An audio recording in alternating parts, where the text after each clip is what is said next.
अस्सलाम वालेकुम प्यारे दोस्तों और बच्चों, आज की कहानी का नाम है आज के बनिए कल के सेठ।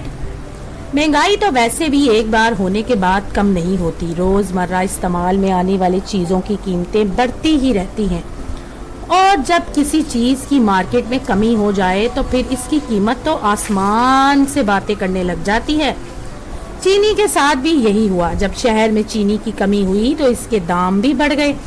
दुकानदारों ने चीनी के जखीजे कर लिए और मुंह मांगे दामों चीनी फरोख्त करने लगे।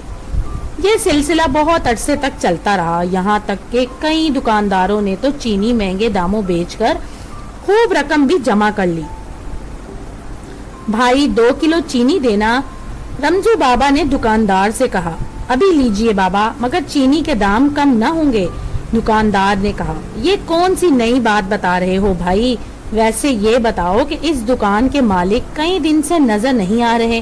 खैर तो है। रमजू बाबा ने दुकान के मालिक को ना पाकर दुकानदार से पूछा। बाबा खैरियत है, सेठ साहब 15 दिन के लिए दुबई गए हैं घूमने फिरने। दुकानदार ने चीनी तोलकर रमजू बाबा की तरफ बढ़ाते हुए कहा और रमजू बाबा चीनी लेकर अपने घर जाते हुए ये सोचने लगे कि वाह रे जमाने का इनकलाब, जो कल तक दूसरे शहर भी सोच समझ कर जाते थे आज दुबई घूमने फिरने के काबिल हो गए।